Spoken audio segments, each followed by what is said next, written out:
MNT news network को subscribe करें, like और फॉलो करना ना भूलें। साथ ही बेल आइकॉन दबाकर जन जागृति की मुहिम में जुड़े रहें। बेसिकली मंडल और कमंडल ये आज हमारे एक प्रतीकात्मक शब्द है। मेरे विचार से इससे ज़्यादा कुछ नहीं है। ये संघर्ष इतिहास के पन्नों में अगर आप देखेंगे तो आदिकाल से चला आ रहा है। उसे हम नए रूप में आप मंडल और कमंडल के रूप में कह सकते हैं। ये संघर्ष धर्म बनाम वर्ग चेतना का है। ये संघर्ष प्रतिनिधित्व बनाम अभिजनवाद का रहा है। ये संघर्ष भारत की वर्ण व्यवस्था में वर्चस्ववादी प्रवृत्ति और उसके बाद में संविधान के पुनर्जीवन या संविधान को लागू करने के बीच का संघर्ष हम अनेकों रूपों में देखते आए हैं। और अगर आप देखें तो ये संघर्ष वैश्विक रूप से भी हम कनेक्ट कर सकते हैं। दुनिया में विचारधारा का जो बात थी, प्रतिनिधित्व को पीछे ले जाकर के विचारधारा को आगे लाने की बातें थी, उसको अलग अलग रूपों में बार बार ये प्रतिनिधित्व की बातें नव सामाजिक आंदोलनों में दुनिया भर में आया है। और उसी का एक स्वरूप हमारे यहाँ मंडल बनाम कमंडल, ये जो आज चर्चा है, वो एक प्रतीकात्मक शब्द है। अगर हम तात्कालिक परिस्थितियों में देखें तो और आज भी देखें, ये मतलब ये मंडल कमंडल को हम सीधा सा कह सकते हैं कि एक वर्ग है, एक जो धर्म के आधार पर अपनी व्यवस्था की वर्चस्ववादी प्रवृत्तियों को रखना चाहता है और जो सामाजिक चेतना को दबाए रखना चाहता है, और दूसरी तरफ हम सामाजिक चेतना को उभार करके हम वर्ग के प्रतिनिधित्व की बात करते हैं। तो ये दो संघर्ष जो है उसके अलग अलग कालों में अलग अलग नाम रहे हैं। अ, अगर तत्कालिक पहले भी मैंने जैसे बताया ना कि जैसी देश आजाद हुआ और संविधान लागू हुआ, उस समय जो बात थी वो प्रतिनिधित्व की बात प्रभावी हुई। संविधान लागू हो गया तो वापस जो है वो जो मूल प्रवृत्तियां जिसे आप वर्ण व्यवस्था में वर्चस्ववादी प्रवृत्तियां कहते हैं, वो डोमिनेंट हो गई। मैंने आपको बताया 1967 का ईयर है, वो बैलेट रिवोल्यूशन का है, जब रीजनल पार्टियों के माध्यम से कई लीडर उभरे तो वापस जो है ये वर्ग चेतना आती है, नहीं है। और ये जो मंडल कमीशन है ये वर्ग चेतना का रिजल्ट है। ये दोनों एक साथ साथ चलते हैं। आप देखिए कि कई बार ये होता है कि मंडल कमीशन की रिपोर्ट लागू हो नहीं हो तो मैं कहता हूँ वर्ग चेतना आएगी तो लागू होगा। ये रेसिप्रोकल है। तो ये समाज में दोनों चीजें साथ साथ होती है। आप थोड़ा सा अगर आप देखें डेटा वाइज बात करें तो शायद मुझे लगता है हमारे में काफी अनुभवी है रमाशंकर जी। साहबानो केस जो था और उसके बाद में रामलला का जो द्वार खोलना था, वो धर्म को वापस एक एक उस समय रूढ़िवादी प्रवृत्तियों का उभरना था। और उसके प्रत्युत्तर के अंदर जो रिएक्शन हुआ उस समय, जो ताजा उभरा हुआ वर्ग था, नहीं अभी बता रहे थे कि हो सकता है कि आज सत्ता होती। मैं अभी भी इस बात से इतना इत्तेफाक नहीं रखता हूं कि सत्ता किसकी, सत्ता मेंटेलिटी की मैं मानता हूं। सत्ता में मेरे ही वर्ग का व्यक्ति जाकर के उस बात को अगर आगे करता है और इस समाज का अगर वो नुकसान पहुंचा रहा है तो ऐसी सत्ता का कोई लाभ नहीं है।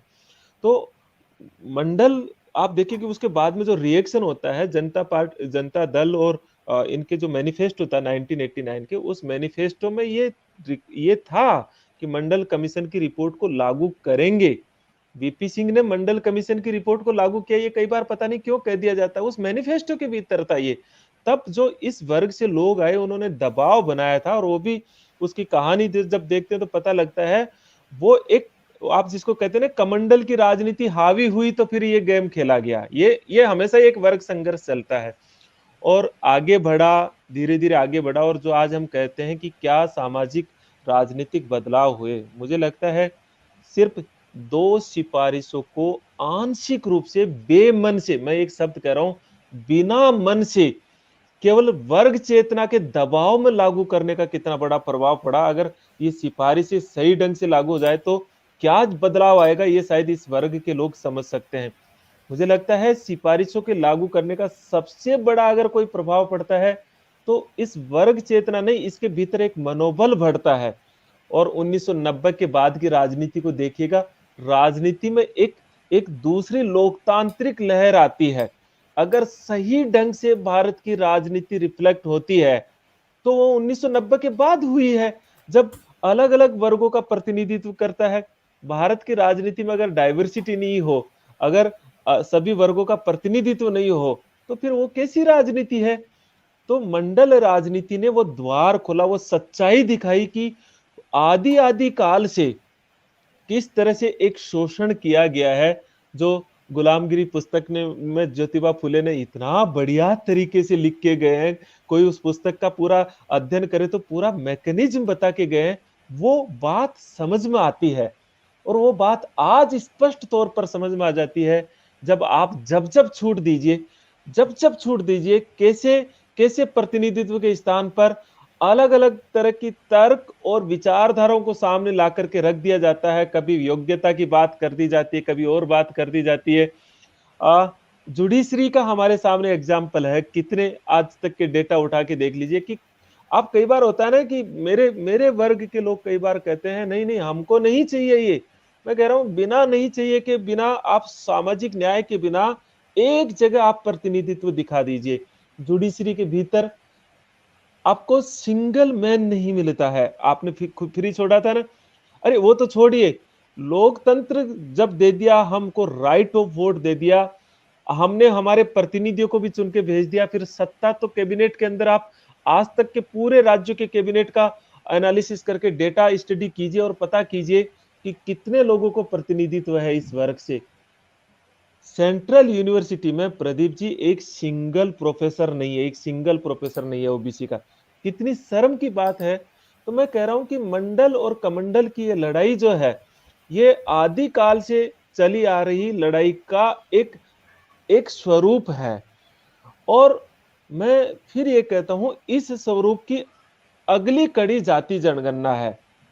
जब तक डेटा सामने नहीं आएंगे, कैसे कैसे हम इस बात को कहेंगे जाति इस देश की सच्चाई है। जी या जी तो इस सच्चाई से नकार दिया जाए कि जाति इस देश की सच्चाई नहीं है।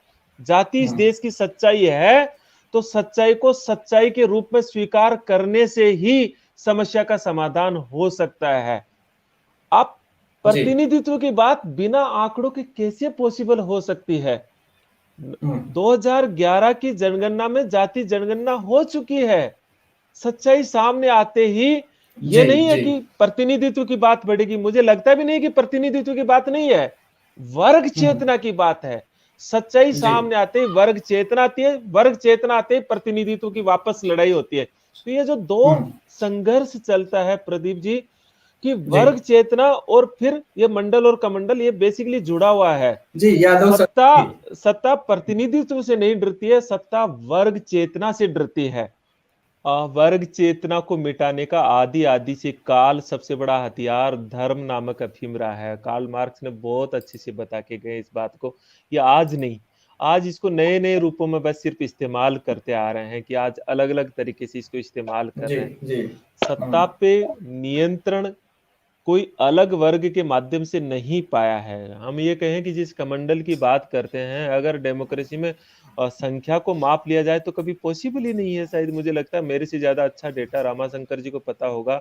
लेकिन सत्ता में ये जो प्रतीकों का इस्तेमाल किया जाता है, धर्म और प्रतीकों का इस्तेमाल, ये हमेशा ही चेतना को दमित करने के हथियार के रूप में आदि आदिकाल से रहे। अब उसे नए रूपों जी में उसको इस्तेमाल करने लगे। अब आप कह रहे हैं कि सत्ता उनके पास में है, तो क्या हमको मांग नहीं करनी चाहिए? इस मांग के अलग अलग पक्ष है। इस मांग का सबसे बड़ा पक्ष यह है कि ये सत्ता, मैं ये कहूं कि ये सत्ता ओबीसी ने दी है तो कोई अतिशयोक्ति नहीं है। ये ओबीसी ने ही दी है सच मायनों में।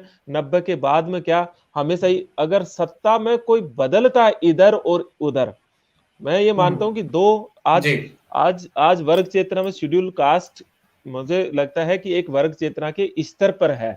ठीक है, एक दूसरी बात सत्ता है वो भी स्तर पर है। जो जो शिफ्ट होता है, बड़ा शिफ्ट होता है, वो इस ओबीसी समाज में होता है, जो कभी इधर शिफ्ट होता है कभी इधर शिफ्ट होता है। इसकी सबसे बड़ी वजह है क्योंकि चेतना का स्तर नहीं है।